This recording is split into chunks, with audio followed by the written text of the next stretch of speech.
Honourable speaker sir, आज जो third batch के डिमांड्स है उसमें मुझे आप जो बात करने का मौका दिए हैं, मैं आपका शुक्रिया अदा करना चाहता हूं। आज के demands panchayat raj, rural development, roads and building, major and medium and minor irrigation, administration of justice, general administration, labour and employment and physical administration and planning, ये डिमांड्स के ऊपर सर मैं बात करना चाह रहा हूं। सबसे पहले मैं पंचायत राज के ऊपर मैं ये बात करना चाह रहा हूं कि पंचायत राज के अंदर जो आसरा पेंशन आता है सर, आसरा पेंशन के साथ साथ women self help, DWA, CRA groups, Srinidhi और and other state and central schemes आते हैं सर। तो 2021-22 के अंदर सर गवर्नमेंट जो बजट रखी है 11,728 करोड़ और जो नंबर ऑफ बेनिफिशियरीज है सर 39.36 लाख को ये पेंशन मिल रहा है सर। तो मैं आपके ज़रिए मिनिस्टर साहब को मुबारकबादी देना चाहता हूं कि तेलंगाना गवर्नमेंट ने 2018 के मैनिफेस्टो के अंदर जो पेंशन बढ़ाने का प्रोग्राम रखा था, जो 1000 रुपीज़ से लेके old age pension, window pension और ये जितने पेंशन्स थे सर उसको 2016 रुपीज़ करे हैं सर। मैं उसके लिए मुबारकबादी देना चाहता हूं। उसके साथ साथ जो डिसेबल थे उनको 3016 रुपीज़ करे हैं सर। उसके साथ साथ मेरा आपके ज़रिए से हुकूमत तेलंगाना को एक अपील है सर। एक और उनके मैनिफेस्टो के अंदर एक बात थी सर, वो बात ये थी कि जो 65 इयर्स ओल्ड एज पेंशन है उसको 57 इयर्स करना चाह रहे थे सर। तो मैं आपके ज़रिए से हुकूमत को ये कहना चाहता हूं कि सर आप PRC का करें, 30% बढ़ाए हैं, हम उसके लिए भी आपको मुबारकबादी देते हैं हमारी पार्टी की जानिब से, चूँकि हमारे party floor leader Akbaruddin Owaisi साहब ने हमेशा जो अच्छी स्कीम है न सिर्फ हुकूमत की तायद की है, बल्कि मैं तो ये कहूँगा कि अकबर साहब का कहना है कि 57 इयर्स जो एज है जो आप पेंशन देना चाहते हैं उसको इसके साथ में अगर 1 अप्रैल 2021 से कर देंगे तो लाखों लोगों का फायदा होगा। चूंकि हुकूमत करने कोई पैसे की कमी नहीं है, चूंकि हरीश राव साहब जब से फाइनेंस मिनिस्टर बने सर 2,30,000 करोड़ का जो बजट आया है, मैं नहीं समझता कि इतना बेहतरीन बजट इससे पहले कभी आया है। मैं उनको भी मुबारकबादी देना चाहता हूं कि और ये कहना चाहता हूं कि आप इसके ऊपर भी अगर टेकअप करेंगे तो ज्यादा बेहतर रहेगा। चूंकि पंचायत राज एक्ट के अंदर सर 23 न्यू डिस्ट्रिक्ट्स है, 30 न्यू रेवेन्यू डिवीजन है, 132 न्यू मंडल्स है और 4061 ग्राम पंचायत है सर। तो मैं आपके जरिए से मिनिस्टर साहब को यह कहना चाहता हूं कि एक जो स्टेट गवर्नमेंट जो डिसाइड करी थी मैचिंग ग्रांट्स के लिए सर, रूरल लोकल बॉडीज के लिए जो सेंट्रल फाइनेंस कमीशन ग्रांट था सर, पल्ले प्रगति प्रोग्राम के अंदर सर जो पंचायत के अंदर डंप यार्ड्स बना रहे sir, tractor to transport the garbage, और पार्क है सर, क्रिमिनेशन है और ग्रेवयार्ड है सर। तो मेरे आपके जरिए से मिनिस्टर साहब को मैं एक रिक्वेस्ट करना चाह रहा हूं सर, जहां जहां मुस्लिम पॉपुलेशन है सर वहां पे एक मुस्लिम ग्रेवयार्ड कब्रिस्तान भी अगर अलाट करेंगे ये स्कीम के अंदर तो बेहतर रहेगा। चूंकि आपकी गवर्नमेंट एक सेकुलर गवर्नमेंट है, इसके लिए मैं आपसे ख्वाहिश करना चाहता हूं कि आप इसके अंदर तवज्जो दीजिए सर। और एक चीज सर, अभी पंचायत राज से हटके जो मेजर एंड माइनर इरिगेशन है सर, उसके अंदर 2 प्रोग्राम बहुत अच्छे तेलंगाना गवर्नमेंट लेके आई है जिसको फ्लैगशिप प्रोग्राम्स कहते हैं। एक है मशीन भगीरथा और दूसरा है मशीन काकतिया।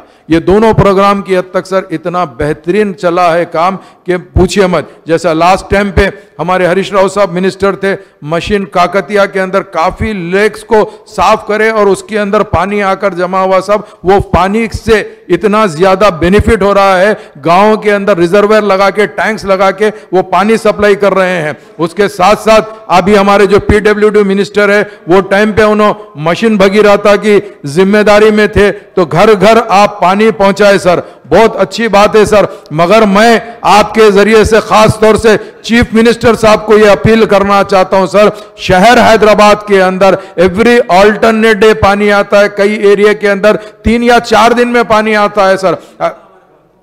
वीक में एक दिन भी आने के भी एरिया है सर।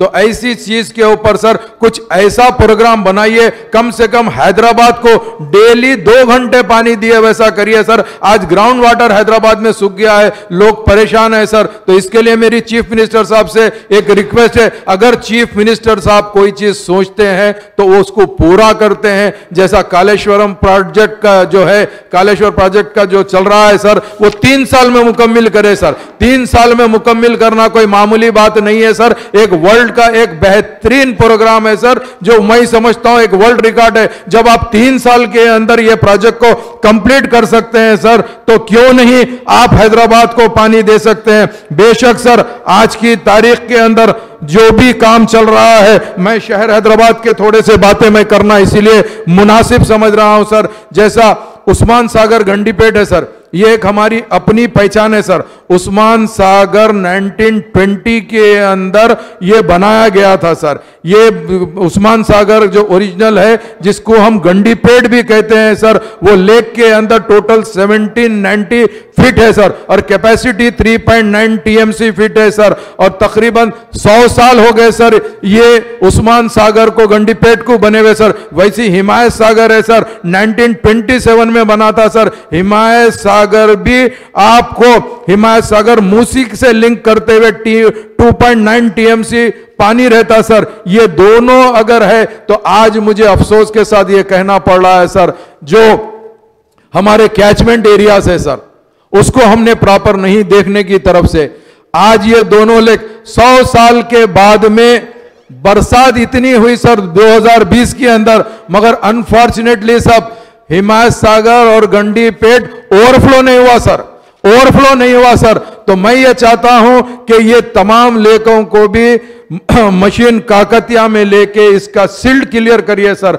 और इसको ये रिजर्वायर्स को इस्तेमाल करिए सर। इसीलिए इस्तेमाल करिए क्योंकि आप जानते हैं कि मूसी रिवर के साथ में ये अटैच था सर, सिटी को यहां पे ड्रिंकिंग वाटर आता था सर। आज हम कृष्णा से और फेज 1, फेज 2, फेज 3 लेके आ रहे हैं सर, हम लिफ्ट करके लेके आ रहे हैं सर, जिसमें हमारे को करोड़ों रुपए का खर्चा आ रहा है सर। अगर हम ये दोनों को अच्छे से यूज करेंगे तो शहर हैदराबाद के लिए ग्रेविटी से पानी आ सकता सर। तो इसीलिए मेरा आपसे ये दरखास्त है कि इसको करिए, क्योंकि आप अगर कैचमेंट एरिया हिमायत सागर का देखते हैं सर तो 1346 स्क्वायर किलोमीटर है सर। अगर गंडीपेट का देखते हैं तो 736 स्क्वायर किलोमीटर है सर। ये कैचमेंट एरिया के साथ साथ साहब एक और बात यह है कि खास ये जो चलता था सर, ये आता था पूरा पानी कहां से आता था सर, अनंतगिरी हिल्स, जो एक ऐसी चीज थी सर। मैं आपके जरिए से चीफ मिनिस्टर साहब को यह कहना चाहता हूं,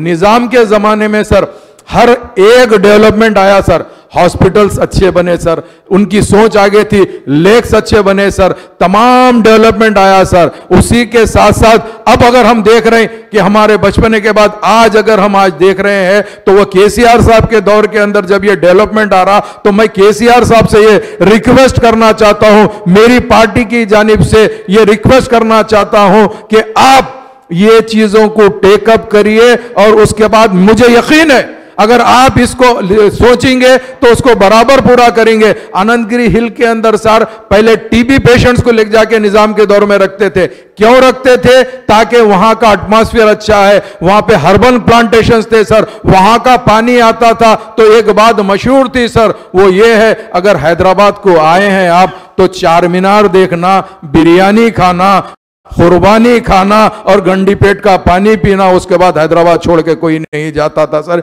ये एक बहुत बड़ा माहवरा मशहूर था। मगर आज हम गंडीपेट का पानी ये पिछले रेनी सीजन में आया तो थोड़ा बहुत तो हम पी रहे हैं सर, मगर मैं चाहता हूं इसको परमानेंट कैसा कर सकते आप उसको करिए। क्योंकि ओरिजिनली जो कैचमेंट थे सब जमाने दूर से आते थे, परगी से, शाहबाद से, महबूब नगर से, विकाराबाद से, और ये काफी जगहों से आते थे सर। इसको भी आपको करना बहुत जरूरी है सर, क्योंकि ये जो आंध्र प्रदेश हुकूमत के दौर में 1996 के अंदर सब एक जियो टिबल 1 आया था सर, हम उसके ऊपर कोई डिस्कशन नहीं करना चाहते। अगर जियो टिबल 1 की बात करते हैं सर तो शमशाबाद एयरपोर्ट खुद उसके वायलेशन के अंदर बना गया है टेबल 1 के अंदर सर। तो मैं हुकूमत से ये ख्वाहिश करना चाहता हूं सर, आपको ये सब चीज को देखना है। उसके साथ साथ सर, आप हमारे पास में हुसैन सागर है सर, जब हरीश राव साहब मिनिस्टर थे साहब,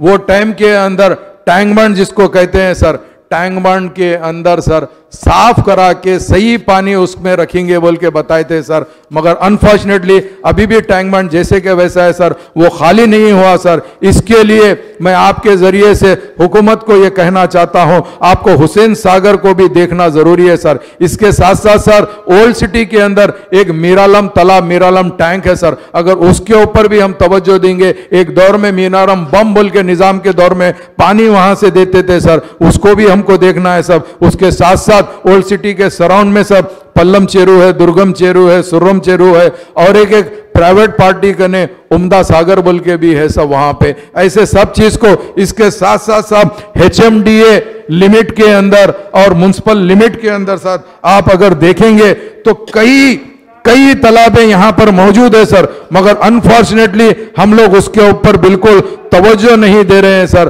तो हमको इसके ऊपर भी तवज्जो देना बे इंतहा जरूरी है। इसीलिए जरूरी है, अगर फर्ज करिए हम अगर ये जो जितने भी लेक्स है सब, ये लेक्स को, तालाबों को, इन सब के ऊपर अगर हम देख लेंगे सर, तो मैं समझता हूं कालेश्वरम प्रोजेक्ट से जो पानी आ रहा है सर, उसी तरीके से यहां पर भी कोई प्रॉब्लम नहीं होगा सर। चूंकि आप जानते हैं, अगर हम देखते हैं HMDA के अंदर टोटल देखें तो 2857 वाटर बॉडीज है सब, लेक्स एंड माइनर टैंक्स है, इंक्लूडिंग 23 इन हैदराबाद डिस्ट्रिक्ट सर, 133 महबूब नगर में है सर, और महबूब नगर डिस्ट्रिक्ट में 1322 मेदक में है, मेदक डिस्ट्रिक्ट सब 218 नलगुंडा में है सर, 1161 रंगारेड्डी में है सर। ये तमाम को अगर आप मशीन काकतिया से जोड़ देंगे सर, तो ये बहुत एक अच्छा इकदाम रहेगा सर। इसके लिए मैं आपसे दरख्वास्त करना चाहता हूं कि ये सबको आप ले लीजिए तो बेहतर रहेगा सर। इसके अलावा सर,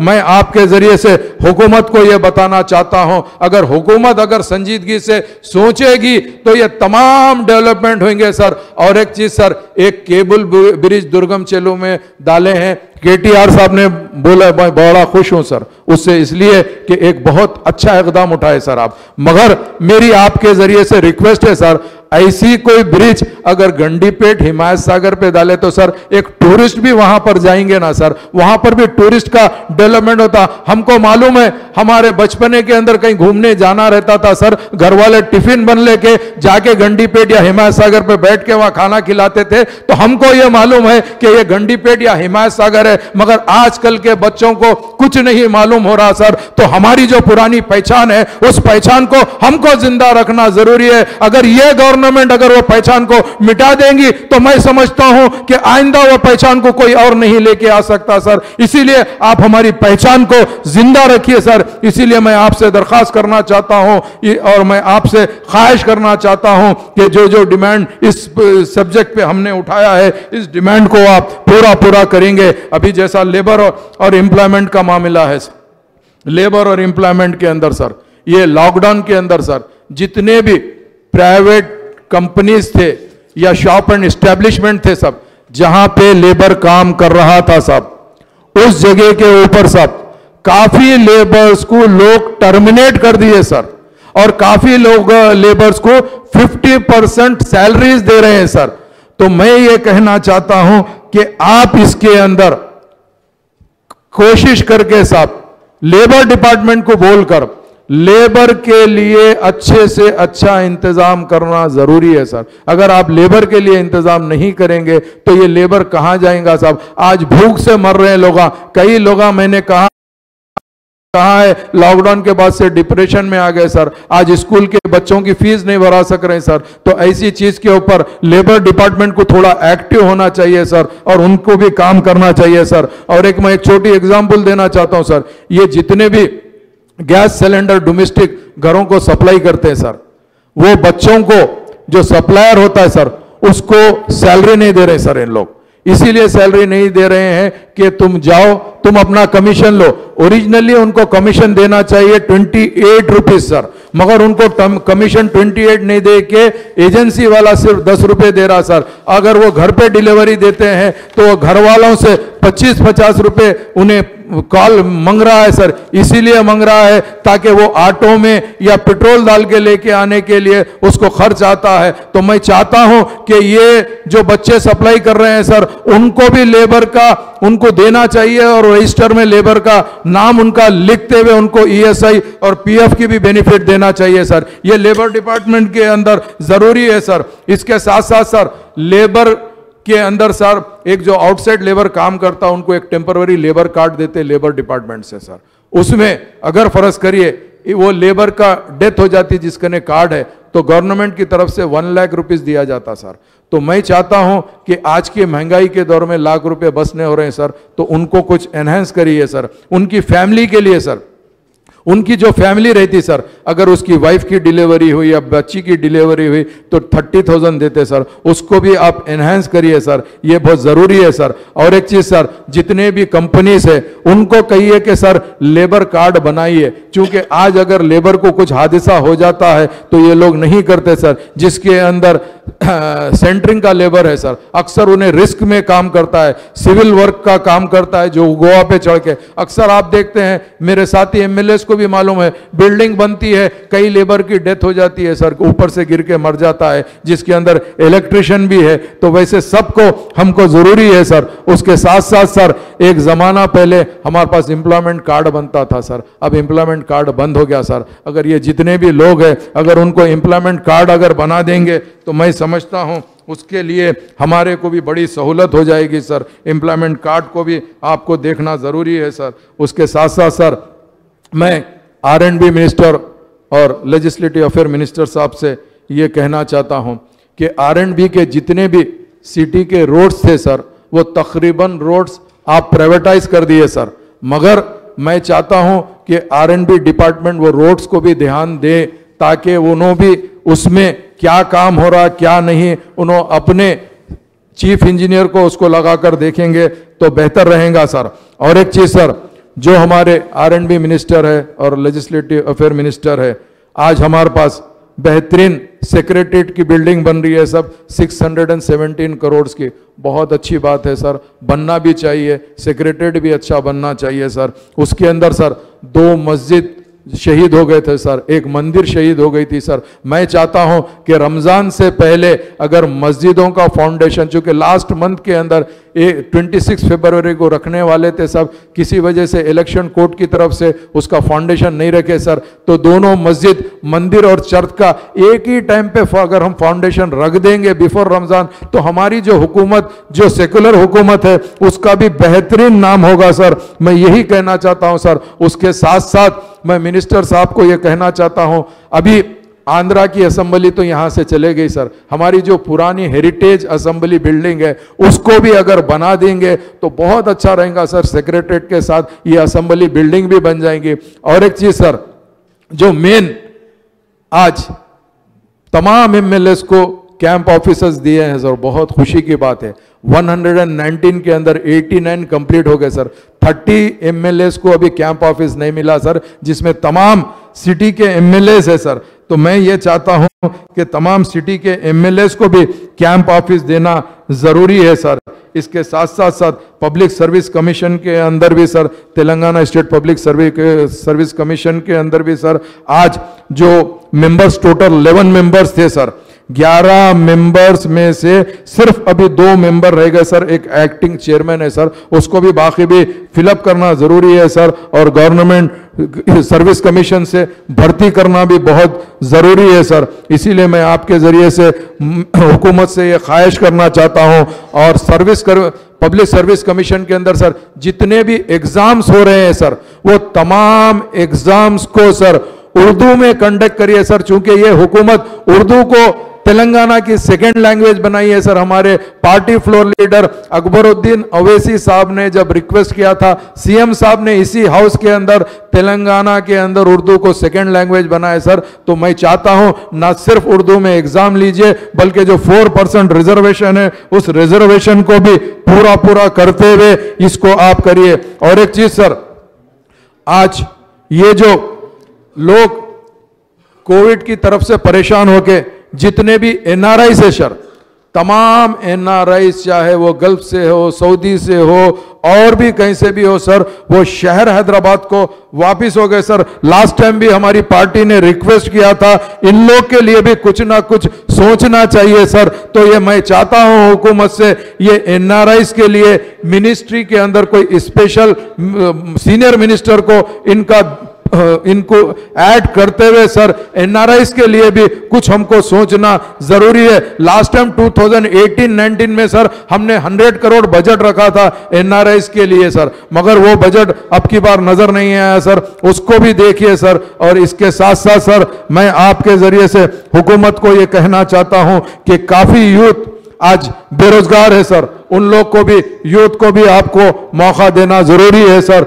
उसके साथ साथ सर आपने एज बढ़ाया है सर, पीआरसी के अंदर आपने 30% अमाउंट बढ़ाया सर। उसके साथ साथ एज को भी सर 58 से 61 करे हैं सर। मैं हुकूमत को उसकी भी मुबारकबादी देना चाहता हूं। और आज जो 2 बिल आए थे सर, वो दोनों बिल की न सिर्फ हमने तायीद की है सर, बल्कि लेजिस्लेटिव अफेयर मिनिस्टर साहब को मैं ये कहना चाहता हूं, आपने बहुत अच्छा इकदाम किया है। जो एक्स एमएलएस के लिए, उनको मेडिकल के लिए आपने जो 10 लाख का किया है सर, बहुत अच्छा किया है। उनके पेंशन में भी इजाफा किया है, क्योंकि जो एमएलए बनता है, कई लोग तो ऐसे है सर आज घर चलाना मुश्किल है सर, मगर ये हुकूमत उन लोग के बारे में भी सोची है सर। वाकई काबिल मुबारकबाद है सर ये हुकूमत। मैं इनको मुबारकबादी न सिर्फ देना चाहता हूं, बल्कि उम्मीद करना चाहता हूं कि जिस तरीके से तेलंगाना डेवलप हो रहा है, हमारी पार्टी बराबर डेवलपमेंट के लिए न सिर्फ आपको सपोर्ट करेगी। और एक लास्टली मैं, अच्छा मुझे याद है हमारे फ्लोर लीडर अकबरुद्दीन अवैसी साहब ये कहे थे असेंबली के अंदर, हम आज मेन अपोजिशन बैठेंगे, तो वो अल्लाह का करम रहा, मजलिस इत्तेहादुल मुस्लिमीन ने आज वो बेंच पे बैठी है, ये बड़ी खुशी की बात है। और ये जितने डिमांड्स पेश किए गए हैं एक्सेप्ट एनर्जी के, मैं तमाम डिमांड्स की तायीद कर रहा हूं मेरी जानिब से, मेरी पार्टी की जानिब से। और एनर्जी के ऊपर हमारी पार्टी के अहमद बलाला साहब डिस्कस करेंगे बाद में। तो मैं इसीलिए मुझे ये मौका देने पे आपका तहे दिल से न सिर्फ शुक्रिया अदा करना चाहता हूं, उम्मीद करना चाहता हूं मेरे जरिए से जो हमारी पार्टी के डिमांड्स उठाए गए हैं उसको हुकूमत संजीदगी से सोचते हुए उसको पूरा करेगी। बहुत बहुत शुक्रिया।